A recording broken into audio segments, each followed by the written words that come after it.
The following is a special presentation of Tony Kurre Radio with Dr. Alex Heublein and Dr. Josh Klapow. This is Adapt or Perish. Welcome to another episode of Adapt or Perish, along with Dr. Alex Heublein, president of Adaptogen. I'm Dr. Josh Klapow, and today, Alex, we are tackling the topic that will piss everybody off, will make everybody feel validated, will push every button, this is one of those topics where, at least down here in Alabama, this is, if you say Alabama, you're going to piss off 50% of the people. And if you say Auburn, you're going to piss off the other half. We are talking social media. And what I love about this even more is your sort of bent on this, as we talked about before the show. Who is the purveyor of truth? I think it's just amazing because we could go down a million different directions with this, but I love the business angle on this. So give me your thoughts, because again, your take on this was so interesting compared to, I think, a lot of the different topics that we probably could go that wouldn't be, as germane to Adapt or Perish. So give me your thoughts on it, because I love where you're going with this. Go ahead. Yeah, what could possibly go wrong with this? No, it's fine. This one will go into the time capsule too. Let's put this one in the time capsule. Okay. All right, go ahead. So what's on your mind? Well, we'll see what happens with this one. Yeah, well, when we talked about this, there's this idea of social media. Almost everybody uses it in some form or fashion, and recently there's been a lot of controversy around social media. You see sort of on one hand, you see some of the benefits of connecting people together. You see the benefits of social networks like LinkedIn, which really help, I think, connect businesses together. They do a lot of interesting things, and then there's sort of the dark underbelly of it, right? So you get into some of the cyber bullying, and you get into the social shaming and all this other stuff on Twitter or on Instagram or Facebook or whatever it is. And you end up in a tough situation. And I remember back in the 90s, I'm going to date myself a little bit here. I remember the first time, and I was in college at the time, when the first time, that I ever got on the World Wide Web, like the very first browser, yes, like Mosaic and stuff, right? And I remember sitting in a lab at Georgia Tech, where I was an undergrad, and getting hold of this stuff firsthand. And there wasn't much, right? Back in those days, like, right, you could literally go to the end of the internet, and like you could be done with it pretty much, right? Right. There weren't any good search engines like Google or anything. It was long before Google came out, right? So like you could read the whole internet. But I remember thinking to myself, like this could potentially be the greatest invention that humanity has ever come up with. And I was looking at it more from a science and engineering standpoint. I thought to myself, wow, this could be really amazing. Imagine all these researchers around the world trying to figure things out, trying to get us closer and closer to the truth, coming up with breakthroughs, so on and so forth. Now they all have this medium where they can share all of this information, and they can make exponential advances. They can collaborate across the world. So you don't have to be in the same physical building as these people or in the same lab or whatever. And I thought to myself, wow, in my naive 20-something, early 20s mentality, I thought, wow, this is going to be great. Yeah. And of course it was, right? I mean, it's changed our lives. It's made huge differences in the way we do things. Obviously, it's become very, very commercialized, and that's not necessarily a bad thing, right? It connects buyers and sellers and people that want to find things, and so there's nothing wrong with that necessarily. But then you start to see some of the downsides to it, and I think every advance in science and technology, or at least almost every advance, has its pluses and its minuses. And I remember a song by Sting. And he wrote the line, I've never seen a miracle of science that didn't go from a blessing to a curse. Yes. And I thought, wow, that's really appropriate, because they all do at some point, right? Not to say that they all just devolve into this horrible stuff, but I think what he was trying to say there is that, every breakthrough has its pluses and sort of its intended consequences. And then there's all these unintended consequences that are really, really hard to see ahead of time. And so, you have to figure out how to deal with both. And I think as a society, we're not particularly good at dealing with the downsides. And I think social media is kind of a really good example of where we're seeing some really good upsides, but also some really bad downsides to it. So I had a couple thoughts in my head. One of the things I love when you sort of do intros, I let my brain just kind of go. I wouldn't call it free association, but kind of go with where you're going. Maybe that's because I'm a shrink. But I thought two things that were really interesting. One, and I always say the idea of and this is kind of jumping right in the middle, but Mark Zuckerberg and when he started this thing, right? And the whole idea of this will be really cool. We'll have people connect on college campuses. And, people have called him evil and all these things. But if you sort of look at the history, he thought this would be like a really great idea for ways that college students could connect. It's just, that's it.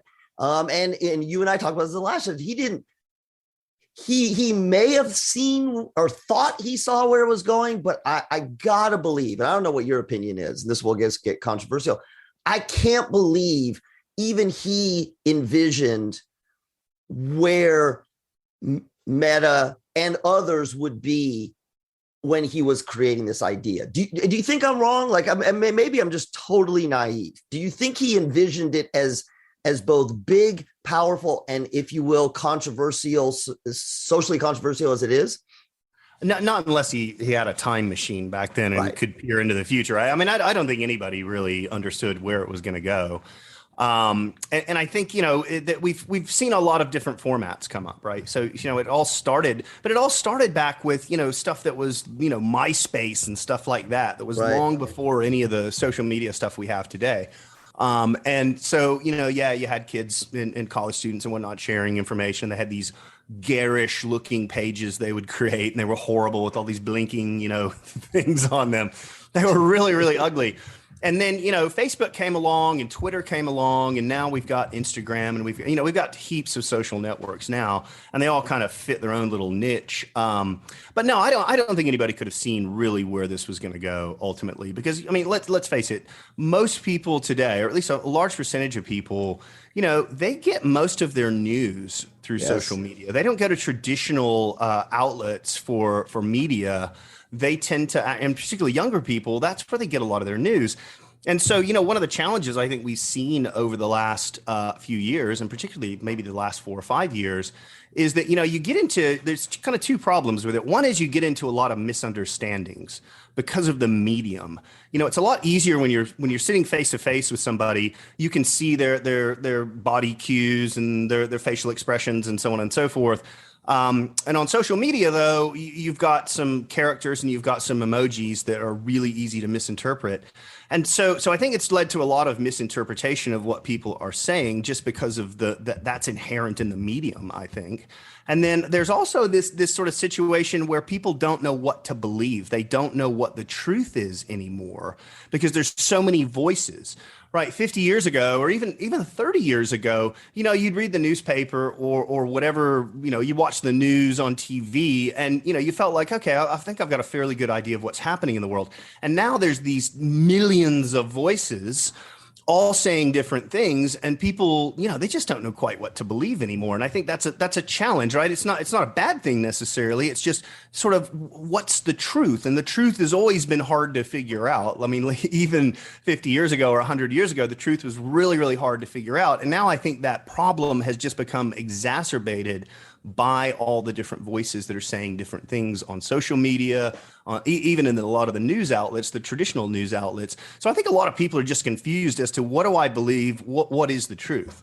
But let's get super philosophical. Has it opened up and become the truth is relative? It's relative, because what you were saying is, if you think about it, we have just opened up the doors to more truths. I'm using in sort of air quotation marks, right? Everybody's truths, anybody's truths. Like, 50 years ago, however many years ago, we read the newspaper and we watched television and scientific journals. We had to believe, we were asked to believe that what was being put in front of us with our critical analysis was the truth. I mean, we've seen it in the pandemic, people saying, I don't believe science. So I guess for me, the question becomes, and I know we're going to take this business angle because I saw this in shifting from academics to business. Can we say now that nobody really knows the truth, or do we say now that there's just more truths out there? I'm throwing it out there. It's so funny, Alex. As soon as I'm talking and I'm closing my eyes, I'm envisioning people slamming on me. I'm like, I could feel people slamming on me, and I'm in my room by myself. Go ahead. Yeah, we're gonna get yelled at for this one, right? We're gonna get a lot of controversial comments on this one. But we got to talk about it though. So go ahead. What's your thought? Well, no, we do, and I think the challenge that I've seen lately, in particular, is that, I think one of the ways you get to the truth, or you try to get closer to the truth, is you talk to people. You have debates, you have discussions about things. That's what scientists do, right? They go look for evidence. They come up with hypotheses. They collaborate with others. They look for evidence. And then they try to make sense of that evidence. And, they're not always right, but they're at least following some kind of process, right? They're following this scientific method to kind of get to the truth. And now I think you've got a lot of people out there claiming that they know the truth. And so people are confused about that. But what we're seeing now, and again, this I think has really just come up in the last 4 or 5 years, is a much greater deal of censorship happening. Mm-hmm. On social media, even to some extent on regular media. And it's not so much, I don't think it's like overt censorship in sort of mainstream media. It's just, well, we're just not going to cover that topic, or we're going to cover this other topic in a lot of depth, right? And the guys on the left do it, the guys on the right do it. I mean, it's not like it's just one group or the other. Everybody kind of has this selection bias where they'll cover the news that they want to promote, and they won't cover the news they don't want to promote, and so on and so forth. So I think it's become really difficult for people to know. And then you start saying, with the censorship, you start saying to yourself, all right, well, who gets to be the arbiter of the truth? I mean, yes. Is it really Mark Zuckerberg or right? I mean, like how do you know what's true? And a lot of people, and I've had this debate with a lot of people, and they say, well, the scientists should determine the truth. And I'm like, okay, I guess that's reasonable, but we're both scientists and we're wrong all the time, right? Right. We're formally trained scientists, and we're wrong. Oh my God, Alex, it sounds like such an ancient conversation. Should it be the scientists? What about the philosophers, Alex? How about the religious organizations? Should they know that? I mean, listen to what you're saying. Yeah, it's crazy. You're coming back down to literally this pure philosophical argument about what is truth. I mean, I know we're not going to go down there, but right? Yeah, I mean, no, it is, right? And I think, so I think there's a couple of things that happen, right? One of them is that, and I hear this a lot, they'll say, well, the scientists have concluded that so-and-so and such is the case, and the debate is over.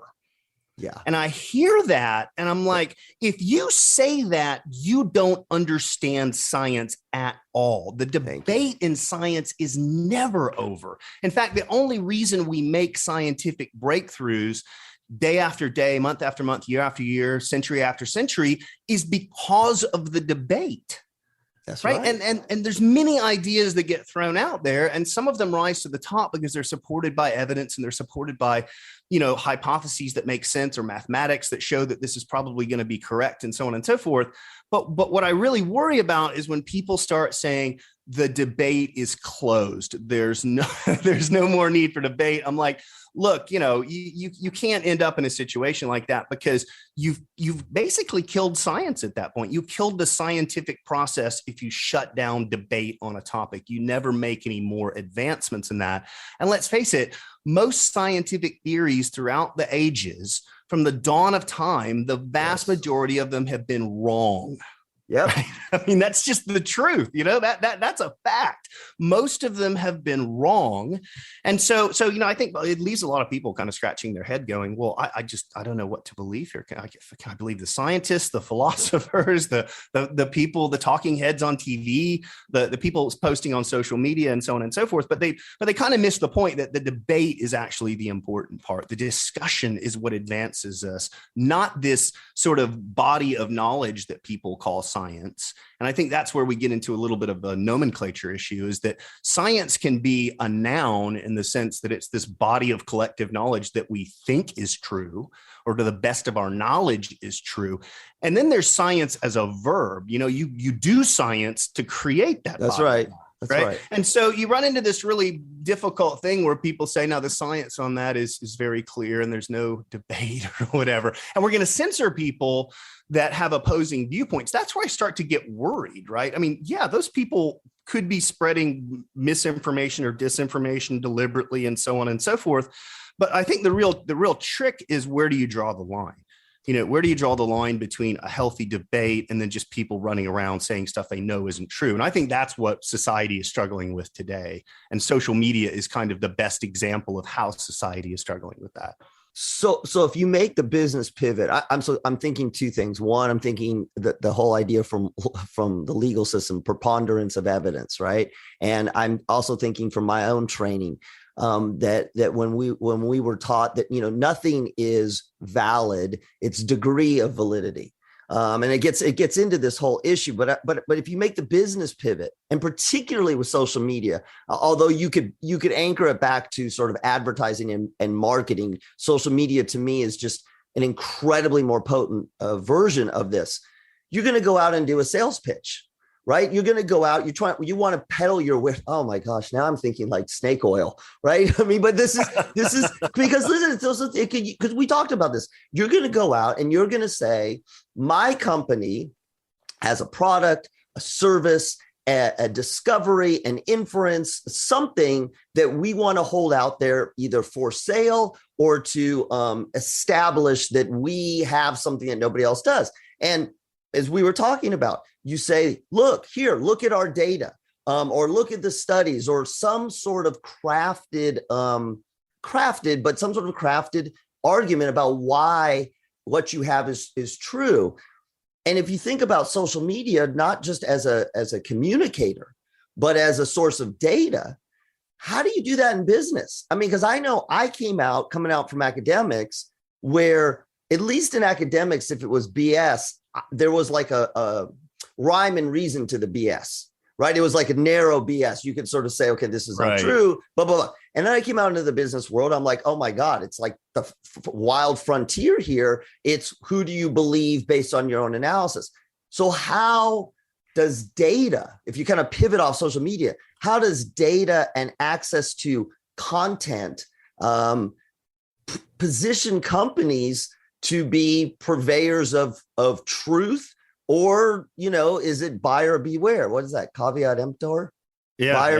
I mean, so how do we do that? How do we use it? Because from a social media standpoint, companies can push all day long. It's like the ultimate in commercials, only there's even more content there. Yeah, my Latin's a little rusty, but I think you're right on the caveat. Something like that. Yeah, something like that. So I think there's two angles that you look at it from, right? One of them is this angle of, you know, people kind of putting things out there on social media and other channels that are, you know, maybe they're not lies, but they're not entirely the truth. And you see a lot of this happen, even in the mainstream media. Again, it comes back to this sort of selection bias and this sort of, I can say whatever I want and I'm not lying about any of it, but I'm just selecting what I want to talk about, right? So I'm kind of lying by omission in a lot of cases. I'm not giving an objective view on things. So yeah, you see a lot of things going on where you say to yourself, wow, this probably isn't true, or these claims are exaggerated and so on and so forth. Now that's been going on. You're right. That goes back to the days of snake oil salespeople, right? This problem goes back centuries. So this is nothing new, but again, it kind of gets magnified. So I think you have to be careful with your business, because you create an online reputation, and that online reputation is kind of semi-permanent, really. Anybody can screenshot what you put on Twitter or whatever, even if you go delete it later. So I think companies have to be very, very careful that they don't damage their brand. It takes a long time to build a brand, but you can tear down a brand in 5 minutes if you're not really careful. But then I think, you know, you also get the aspect, and again, not nearly so controversial, but it's a big problem for a lot of companies, particularly big companies, is that they're looking for the truth, and not so much the truth, not so much in the absolute truth sense, but they're looking for what a lot of people call the single source of truth. Yes. And the problem is these companies are just awash in data now. There's just mountains of data that they're collecting on their customers, on their vendors, on their suppliers, on the market, on their competitors, so on and so forth. So you get these massive quantities of data, and then you say to yourself, oh my gosh, how do I make sense of all of this data? It's like this tidal wave of data that's coming into these companies. And so, you see all these companies spring up that do analytics and they do data visualization and so on and so forth. And Alex, you hire a data scientist, which I don't know about you. At 10 years ago, I had no idea what that was. Yeah, right. Like, well, what is data scientist? Don't all scientists use data? I'm sorry, but go ahead. Yes, I mean, you're absolutely right, and I really like where you're going with this, because it becomes your bent on the truth, right? Because it is data. It is your data, and you're not going to put something out there. I mean, you're just not. If you're a business, you're not going to put something out there that says, what we have really isn't good, or what we found really says, that our product sucks. But then what do you do as a company with this data? It's hard, and it's spread out over lots of different systems, lots of different technologies. There's different people. There's data scientists trying to interpret it, but it even goes down to, really a more fundamental level. And that is that if you go look at most large companies and you ask them, do you have a complete 360-degree view of your customers? Meaning that I could go look up a customer and say, this customer's bought this much stuff from us. They bought it on this date. They've called support if you're in an industry where you need support, they've called support this many times. They've logged this many tickets. They've looked at our website this many times, so on and so forth. It's really hard to actually get just to something as simple as tell me about this particular customer and everything we've had to do with that customer, this single view of the customer. Really, really hard for a lot of companies to do, right? So we spend a lot of time helping organizations just at the base level, just connect those systems that have all this data together so that at least they can get a picture of, all right, tell me about this customer, or tell me about this, whatever it is, and be able to see it in a comprehensive way. And most organizations, believe it or not, here we are 22 years into the 21st century, they still don't have that capability. So you can see that just magnifies the problem, right? If I can't tell you everything about a customer of mine, God help us if we're trying to solve a broader problem with all this other mountains and avalanches of data coming in. It's a really big challenge for a lot of companies. So, all right. So now let's juxtapose the two. If you're a social media company, if you're your Twitter, Facebook, Instagram, Snapchat, whatever. That's the whole idea, right? Amazon, we talked about the Amazon, you have figured it out. You know so much about your customer that we are now at sort of morality and legality. And you don't have to worry about it. And I totally agree with you. I've seen this, the large companies that are sitting on so much data, but it isn't integrated. And they'll tell you, we know everything about our customers and we have all these data sources, but they're bootstrapping it on the backside. I've seen literally down to extracting things into Excel spreadsheets and trying to combine data sets. And these are giant companies. So help me understand the difference between sort of the social media companies, right, that know everything about us, or the Amazons or the Walmarts or whatever, and then some other industry where you need to know more, but they're so far behind. And maybe even let's just go, where does Adaptogent come in to get you somewhere between, Facebook and Excel spreadsheets? Yeah, no, exactly. Yeah, and if you look at a lot of these companies, like take Amazon, for instance, I mean, one of their biggest competitive advantages is that they know so much about their customers. And they built all of these systems to go capture all the data and store the data and analyze the data and all that. They kind of built them as they were going, but they built them over the last 20 years or so. So they have a big advantage over a retailer like Walmart or whomever. They're trying to play catch up. The problem with a lot of these companies is that, they've got data locked up in systems that were designed 40 years ago. and it's really, really hard to get to. In fact, it's the hardest kind of data to get to is in these really old systems. Right. So being able to take all this new stuff and combine it with the old stuff and make it all look like it's one data set or one data source, right? That is a vexing problem, right? That is not a trivial problem to solve.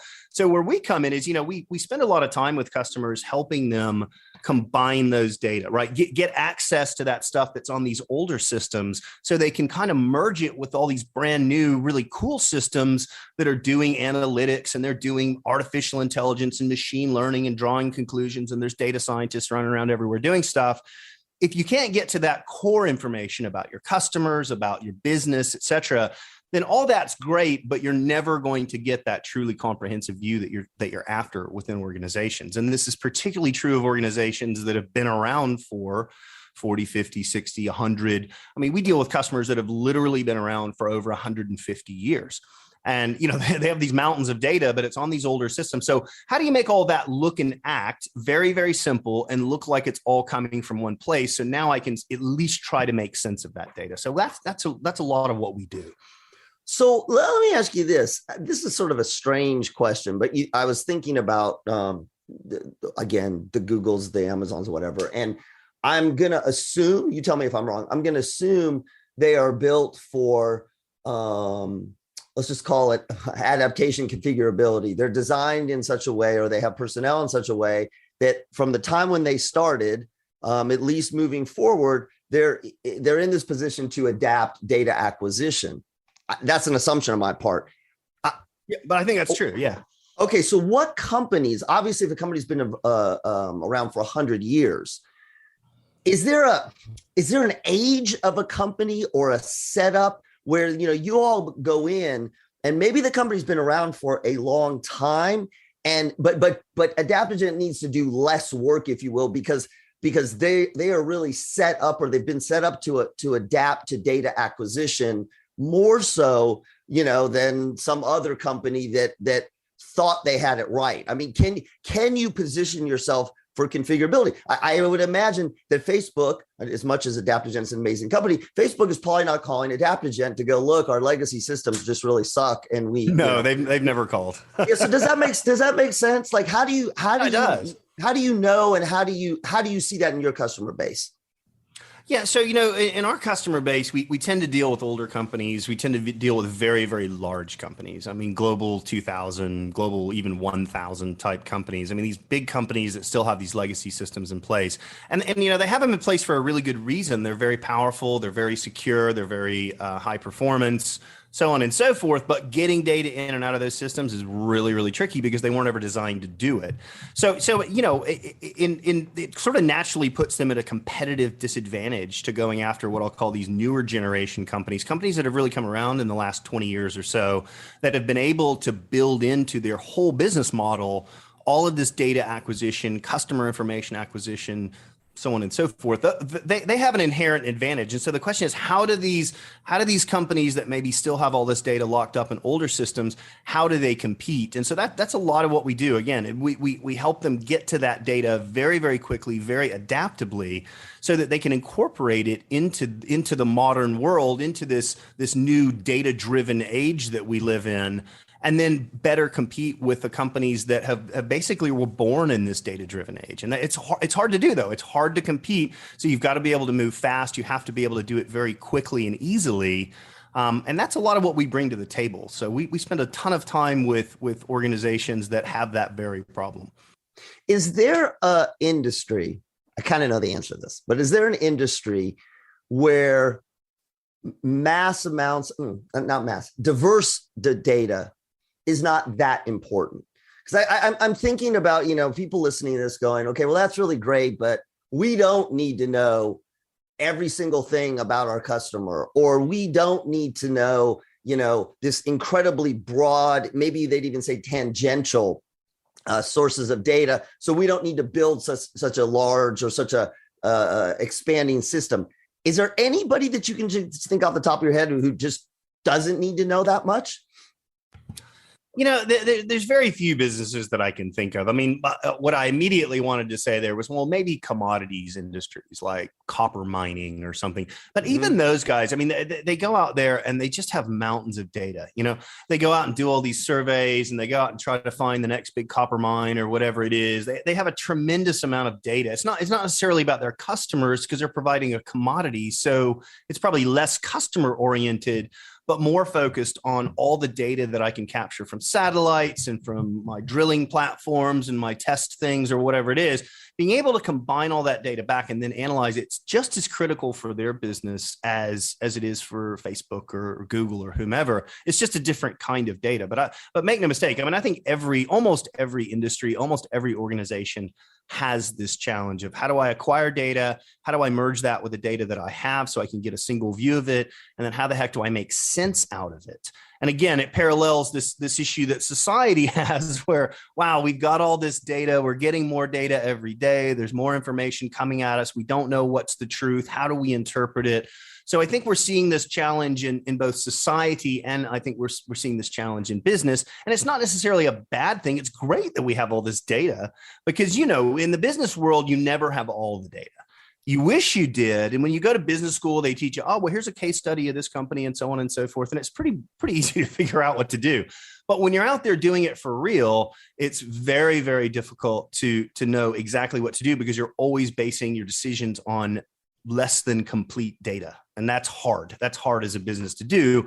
So you have to use your judgment. You have to be able to look at what's happened in the past, what you think is going to happen in the future, kind of meld that together with the data that you have from the past and the future. And then you do the best you can. But again, just like scientists, you're not always right. I mean, no one's ever right all the time. And it's a pretty vexing problem for a lot of organizations. Okay, so you're going to love this. Here's how I'm going to wrap this one. We have to be careful that we don't take the policy of truth, Depeche Mode, because there may be lying eyes there, eagles, and we always need to have,